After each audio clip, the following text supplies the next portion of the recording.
Okay. Thanks everybody for coming and continuing on with our class on 1st and 2nd Peter. The verses today come from 1 Peter chapter 2, 13 through 25. And to talk a little bit about where we've been and what's happening up to this point, we can take a look at some of the things that occurred in chapter 1 and then up to, well, not so much chapter 1. I'm kind of starting mostly in chapter 2 to just give us an idea, a reminder of where we are in this verse, or in this chapter. Peter visits the idea, sort of end of chapter 1, start of chapter 2, with being born again, and because of being born again, we ought to be longing for the word. He uses the metaphor as newborns, and he tells us we grow unto salvation. A lot of the translations don't add that part about unto salvation. Most do. They just say to grow. Most say that the growth is within salvation. This is kind of a revisiting of another metaphor he gave of the imperishable seed. So this concept of rebirth and the concept of growing and continuing to grow, it's revisited a number of times in 1 Peter, in 1 Peter chapters 1 and 2. And again, the term growth, it shows up again as he talks about us being living stones and Christ being our cornerstone. So in this metaphor, we are building up. You can think of it as building a temple, a church, but Christ being the cornerstone that sets all of the other stones in place. He talks about the differences between believers and unbelievers, those who have Christ as their cornerstone and those who don't, those who reject him. These people also, he later says, can slander Christians as evildoers. And he ends that section right before we begin tonight by saying, despite all this, our behavior remains excellent and will glorify God. So with that, let's head on into the verses that we're looking at for lesson 4. So to start, can I have a reader? 1 Peter chapter 2, verses 13 through 17, New American Standards on the board, or you can read from your own Bible. Anybody want to read? I'll start calling on folks. Go ahead, Cortland. Be subject for the Lord's sake to every human institution, whether it be the emperor as supreme or to governors as sent by him to punish those who do evil and praise those who do good. For this is the will of God, that by doing good he should put to silence the ignorance of foolish people. Live as people who are free, not using your freedom as a cover-up for evil, but living as servants of God. Honor everyone. Love the brotherhood. Fear God. Honor the emperor. Thank you. So a couple of themes that the book touched on is this idea of the submission and what they're talking about with to submit to things. And the book makes the point that oftentimes we might confuse the idea of submitting to something with some kind of injustice or some kind of slavery or some very negative connotation. The submission here is a voluntary kind of submission. So it's not forced or it's not slavery, as the book points out. The idea of submitting to things is brought up a number of times in the New Testament, and that's usually the type of submission that it's talking about. Let's see, Peter goes on to talk about some of the differences between Christians and non-Christians. The use of freedom is an interesting one. We use it to honor God, not cover up evil. And it ends with verse 17 there, which seems kind of an inspiring call to not lose heart. So, with these verses and the idea of submission in here, let's take a look at, let's just kind of dive in and talk about it. So what does a Christian submission to a human institution look like?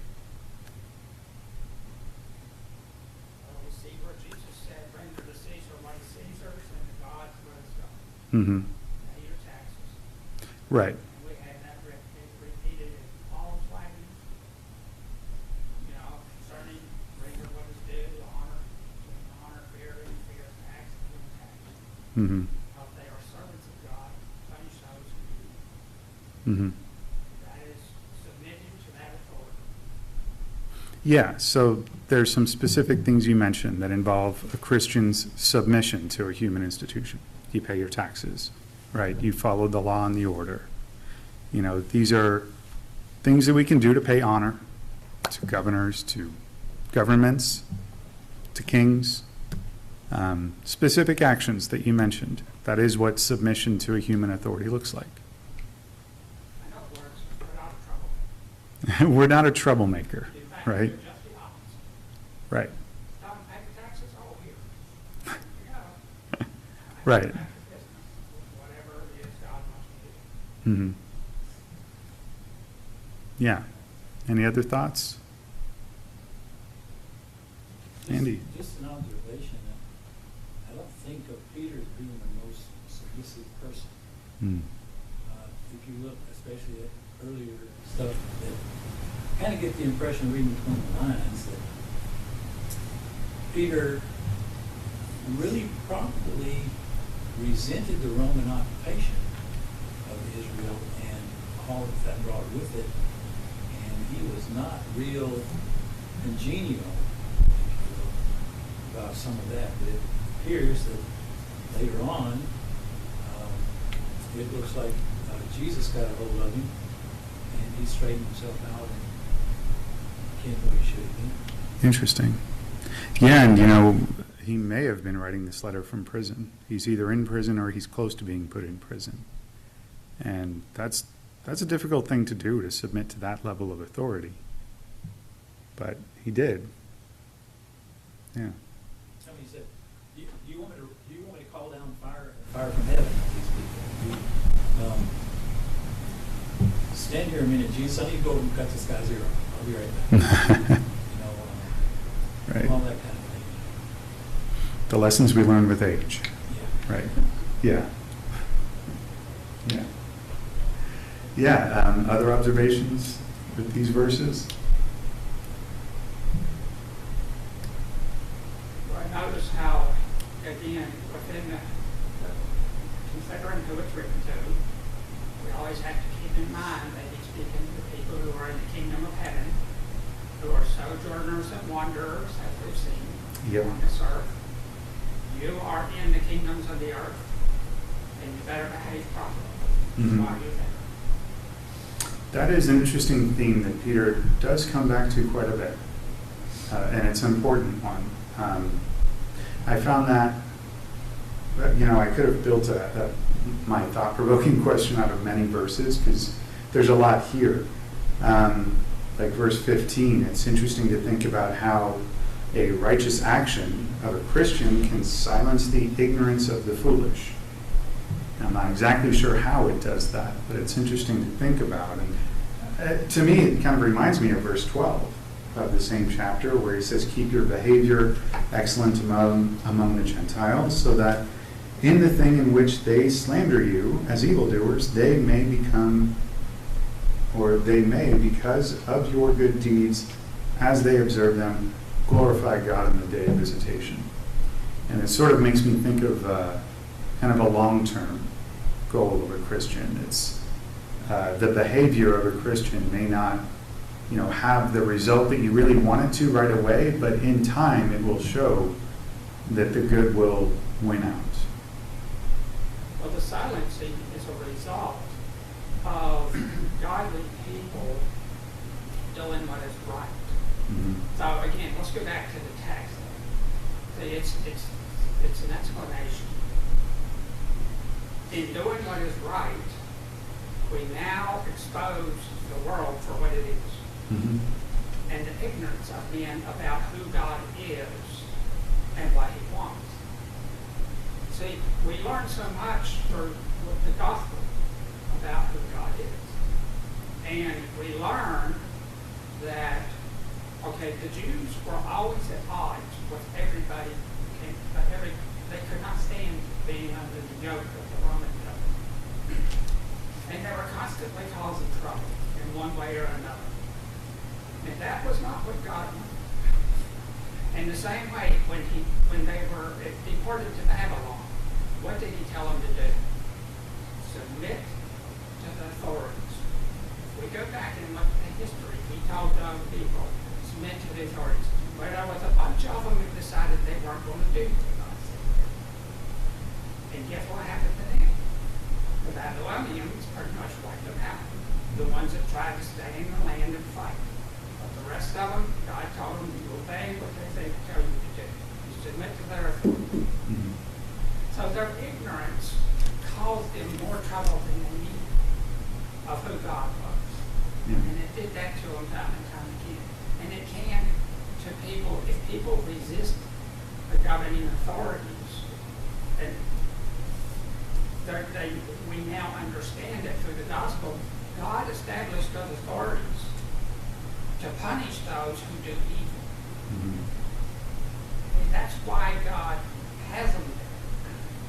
And we read in other places, no authority exists unless it is established by God. That speaks volumes. We now begin to understand the environment we're in, or they did.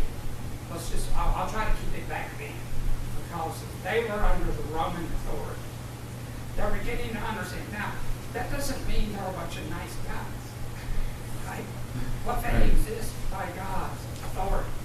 In other words, He let them exist. He's letting them exist for a purpose. And that is to punish those who do evil.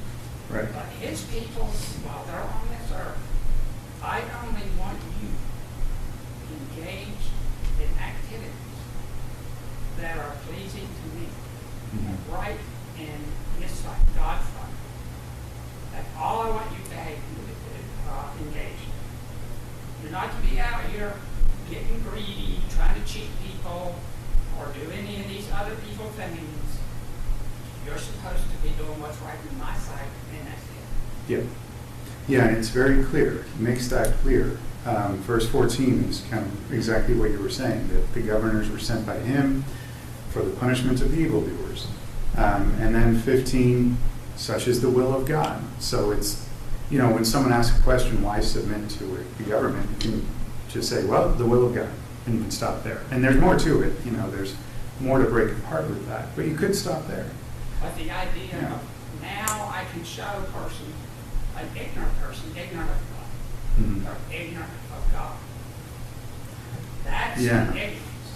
If you do not know God, and because you don't know God, you're going to cause yourself trouble, and you're going to cause others trouble. And maybe not, immediately, but in time, maybe immediately, but in time it will certainly show itself as the trouble that was caused was not worth whatever outrage you were feeling or whatever odds you were feeling with the government. The trouble caused wasn't worth it. It didn't have the result that you wanted. He also talks about freedom, which is a really interesting verse. I think we talk about freedom quite a bit. We live in a country that's pretty free. And this idea is absolutely relevant now. The idea of using freedom to cover evil. That's a pretty terrible use of freedom. And using freedom, that's what we should do too. We should know how to use it. The specific way we ought to use it is as bondservants of God, which is a really that's a great way of putting it together, because the word freedom is there and the word bondservant is there, and they're quite close. But this goes back to our choice of what to submit to, of what to honor. So with our freedom, we use it to serve God. And it's in a way that ought to be seen, right? Well, sometimes people, as many people have, and sadly since that time, not to say too much, will try to use righteous acts as a covering for evil, to hide something else. They're up to something else. Right. In other words, what was that he said? He said, don't be,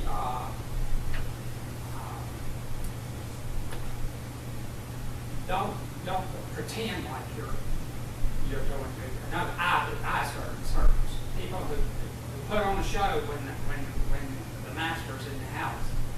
But when the master's gone, they're off doing something else they ought not be doing. Right. And that's using that bit of freedom you have of the master leaving the house, expecting you to do a certain thing, behave a certain way.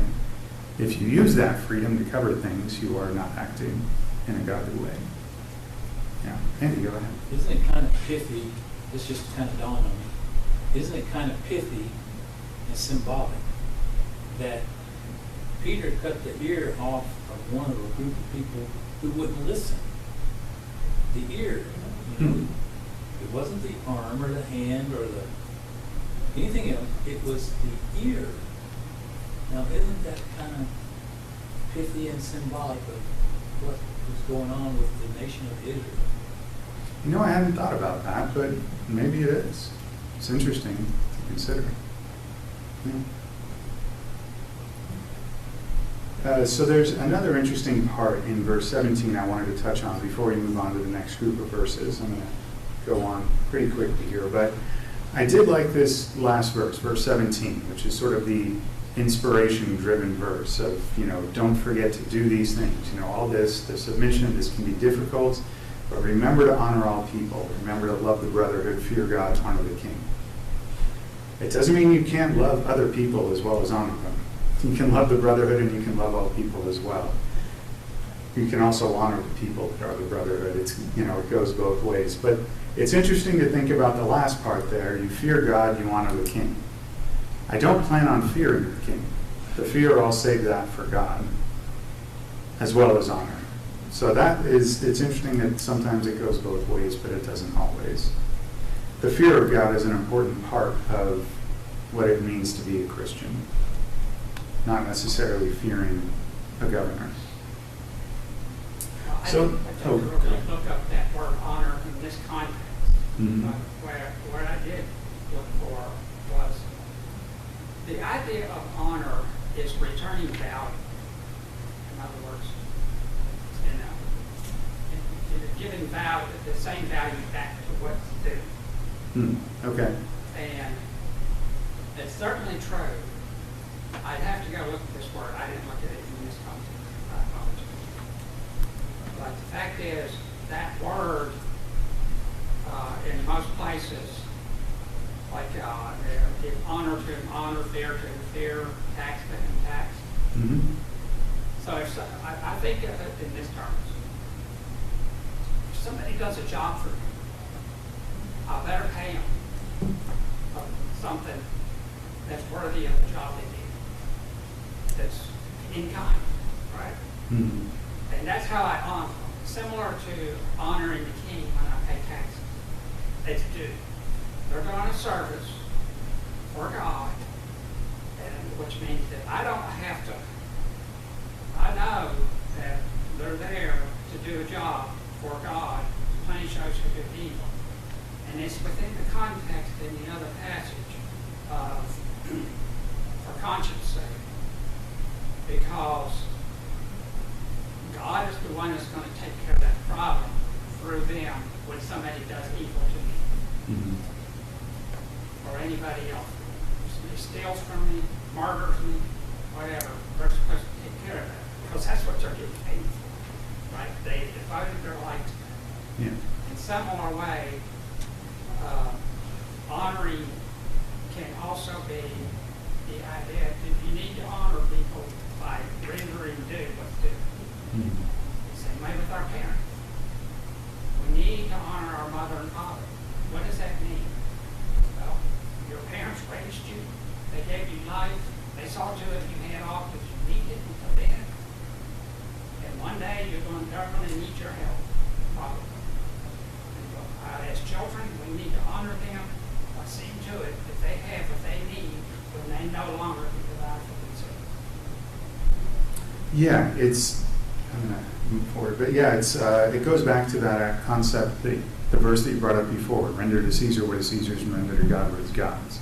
And don't get them confused, because there's this honor, there's this submission towards the government, and we need to understand what the difference is between that level of, submission, or that level of respect, and the difference between that and what is God's. Because if you have no religion, you might end up rendering to Caesar what is God's. That would make your life a real mess, right?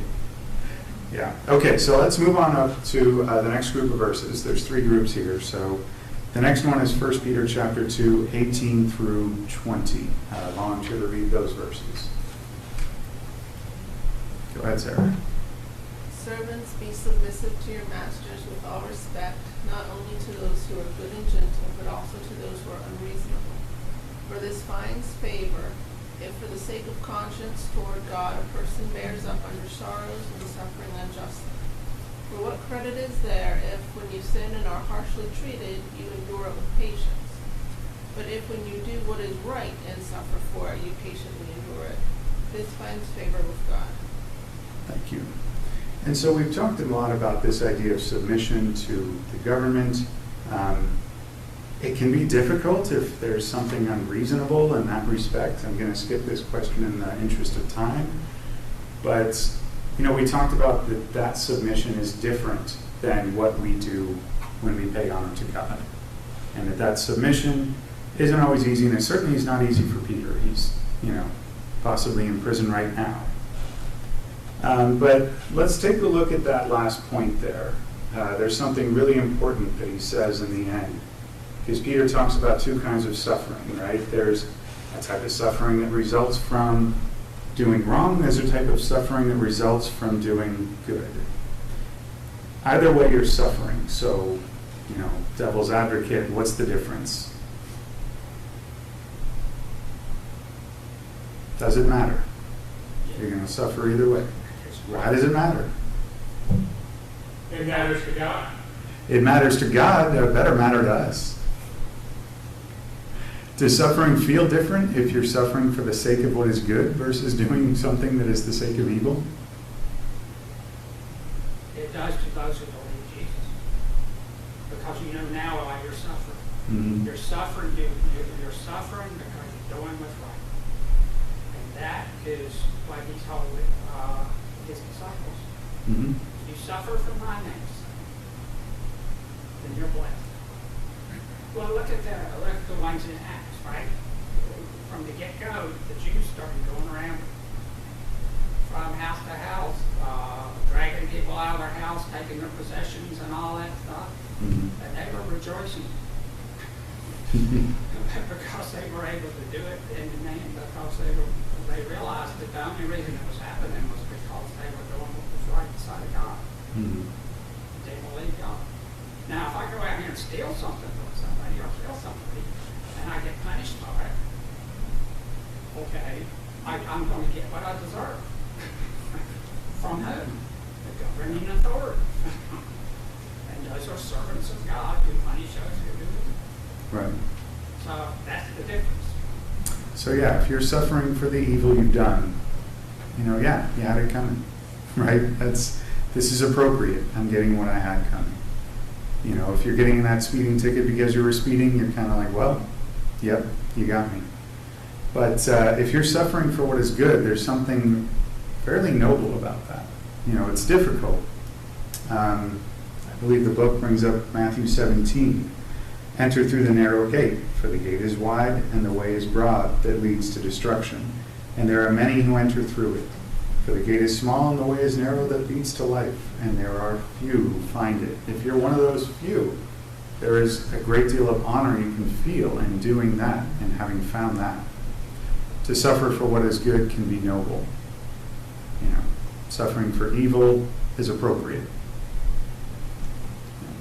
Portland, and then Sarah. It reminds me also of loving your enemies. Mm-hmm. The passage that talks about that, where it says, okay, big deal, you love people who love you too. Everyone's going to do that, but when you love people who hurt you, that's the harder. Yeah. There's quite a difference there. Yeah. What I like about this verse is that when you find yourself suffering for something and you want to think about it, it kind of requires you to be somewhat introspective. And I think that's a habit that not everyone has learned. You don't have to look very far to find someone that feels like every suffering they endure, they feel like a martyr about it. But if you really consider, did I bring this on myself in some way, or am I actually behaving righteously here? It can be very convicting, and we shouldn't just have the knee-jerk reaction that because I'm suffering, I've done something right. Very often, we just haven't seen how we brought suffering Yeah, I think that kind of makes me think of like the entire idea of a correctional facility or a system of government and punishments. Is the idea is that you want someone to consider the reason that they are convicted of a crime or sent to prison. I mean, hopefully that occurs. We don't know if it does. It may not. But the whole concept of consequences we give our kids is for them to consider why they have that. And yeah, so if you're suffering and you believe it is noble and good, it's a good idea to examine that and see if it's fully true or if there's something else out there, yeah. Hopefully suffering breeds introspection. Yeah. Any other thoughts on these verses before we go to the next one? Okay. One more group for this lesson. 1 Peter chapter 2, 21 to 25. Anybody want to read these? Go ahead. For unto where you were called, because Christ also suffered for you, leaving you an example that you should follow his steps, who did no sin, neither was guile found in his mouth, who when he was reviled not again. When he suffered, threatened not, but committed himself to him that judges righteously. He who his own self bare our sins in his body upon the tree, that we, having died unto sins, might live unto righteousness, by whose stripes you were healed. For you were going astray like sheep, but are now returned unto the shepherd and bishop of your souls. Thank you, Nathan. So, this is a theme that a lot of us as Christians are pretty familiar with. Christ is our example. We've talked about that, thought about that plenty, I'm sure. And considering what Christ did for us, when we think about suffering and who has suffered for God, Christ is the perfect example because he suffered and he was also sinless. It sort of makes it the greatest amount of suffering that can occur because he died for it and he died sinless. And he didn't just do that, but he did all of that for everyone, and not just everyone around him at the time, but everyone who would repent and come to him in the future. So us as well. It's really the greatest bit of suffering and act of sacrifice that anyone could possibly give. To have that as an example can be rather daunting. But nonetheless, if you're going to have someone be your example, why not the most perfect being we can think of? So, with that in mind, Christ is our example. I sort of listed there the 5 things they discuss what Christ did. Can anyone come up with a way that we can look at those and translate it to today? Any one of those things. How can we imitate Christ in our suffering? Tough question. Do not return evil for evil. We can do those things. Yes. All of them easier to say than to do. But yes. If you are cursed, then you bless them. Mm-hmm. I've just seen this famine. Yeah. He didn't curse them. In fact, he blessed them. Mm-hmm. But do not hold this sin to their account. Mm-hmm. Yeah. Bless them, they know not what they do. Yeah, that is, it's hard to think of a better example for being treated that way, for acting in a way that's righteous, and yet he blesses them. Yeah, surely, when someone treats you wrong, maybe you don't go and try to hit the person, but you probably have a few words for it.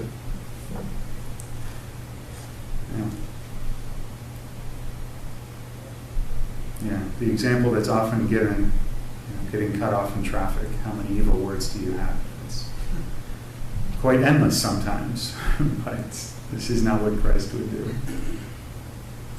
Yeah, anyone else?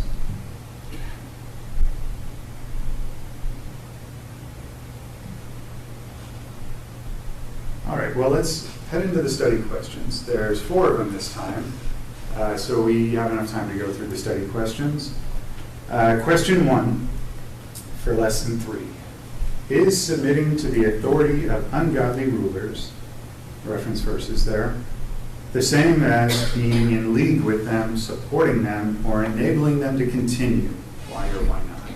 Anybody want to take a shot at this question?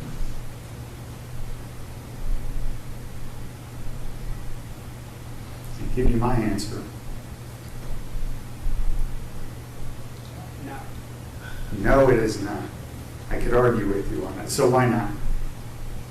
Because we're submitting to the authority that God has established. And that authority is there for a reason. I explained earlier.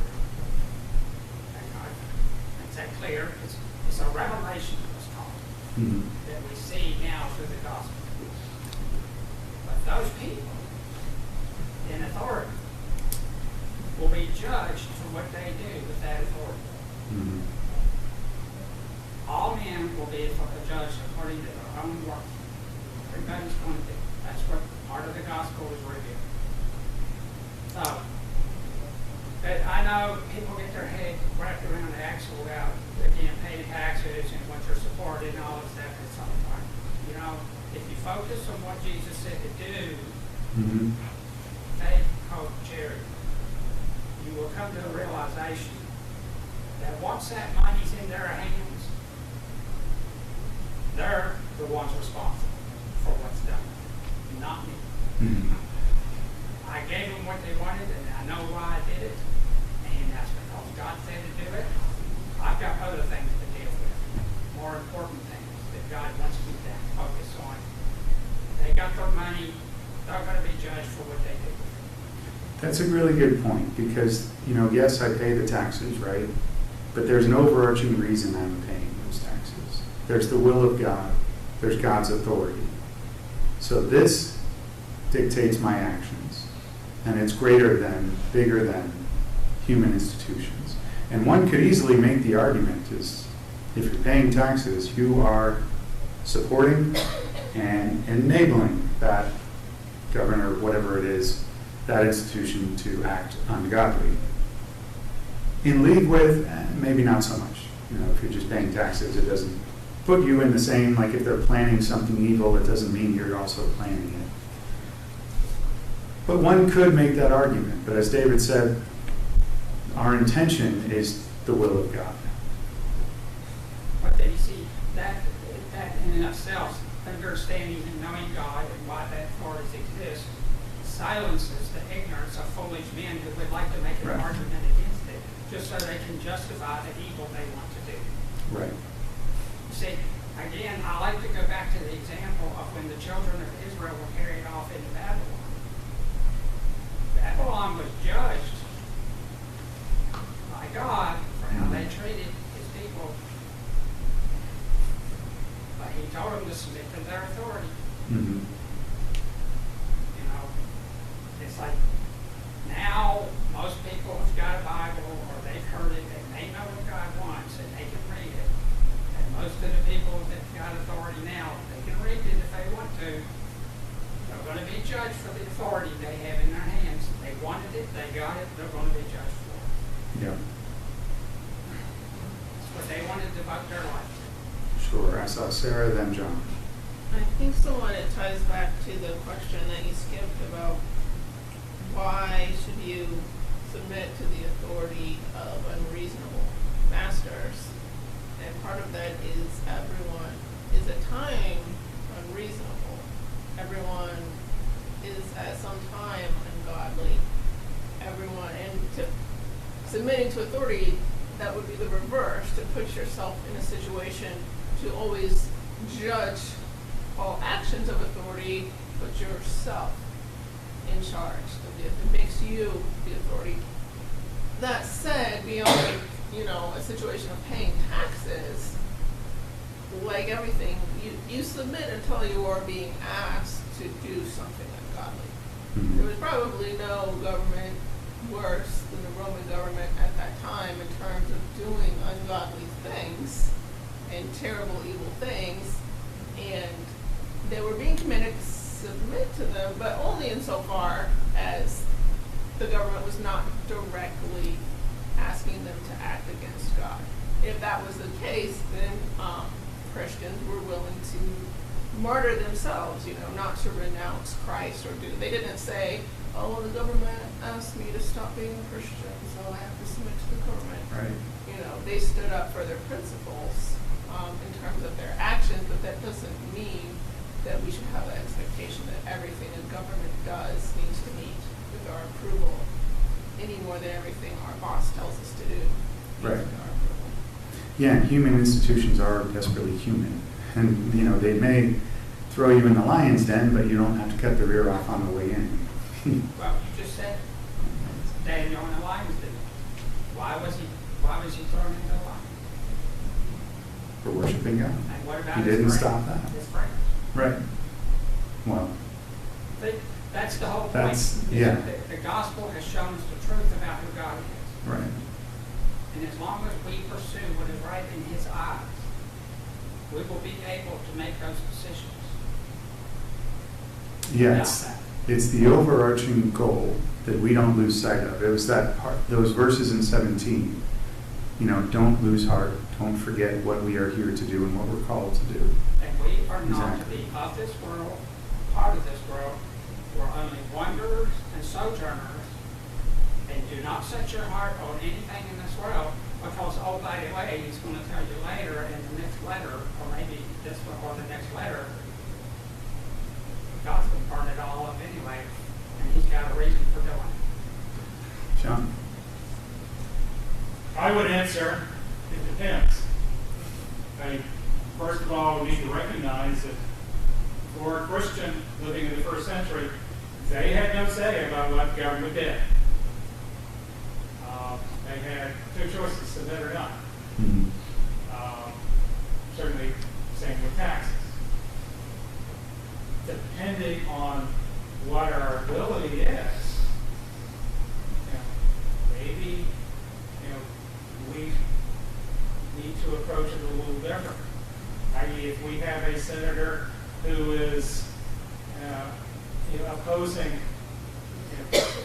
God's word and how he votes, working against him, in re-election to elect someone else, that was an option they didn't have. Mm-hmm. So, certainly we need to always be righteous in our behavior and in our speech. But if we use this as a template of, oh, we're helpless like they're helpless, that may not always be the case.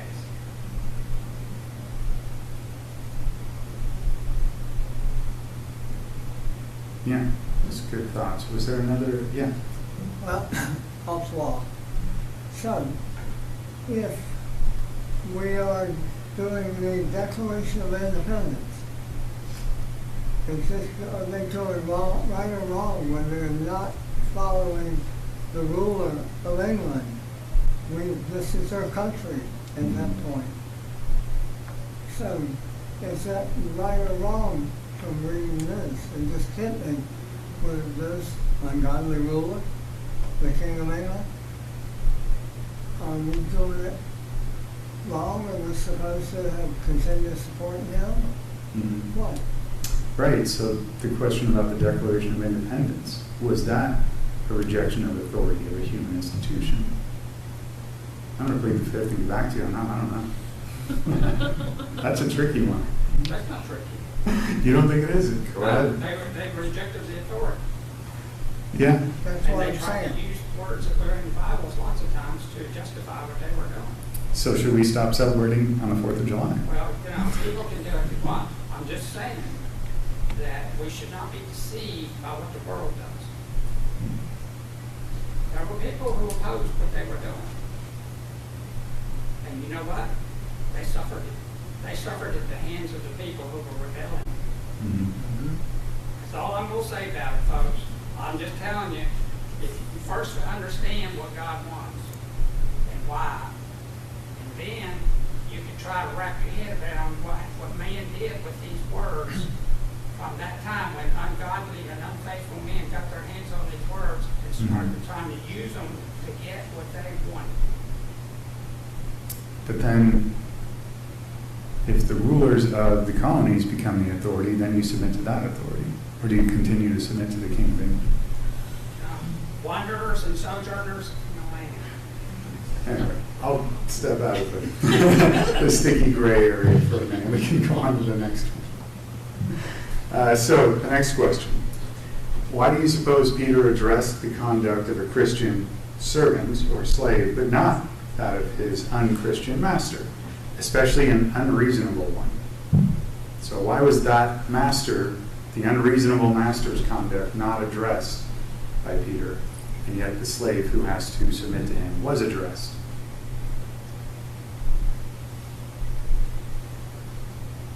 John, what do you think? Well, unlike what Paul addressed in Ephesians, I don't think Peter was, addressing Christians as having slaves. I don't think that meant that no Christian, within those cities that he was writing to, had slaves. But, it's continuing a theme of you're going to face difficulties, you're going to face persecution. He tells most of them to act like free men, i.e., don't be, subservient, don't be,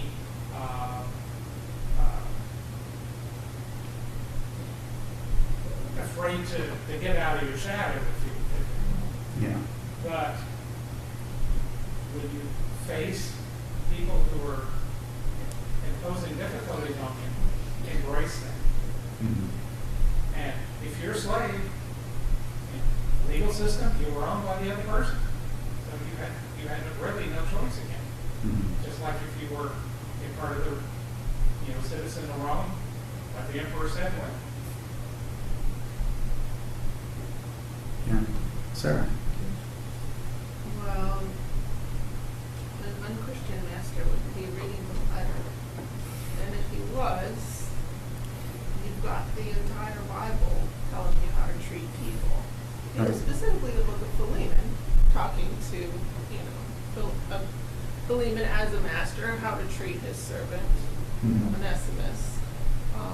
So it's just you talk to the person who's reading your letter.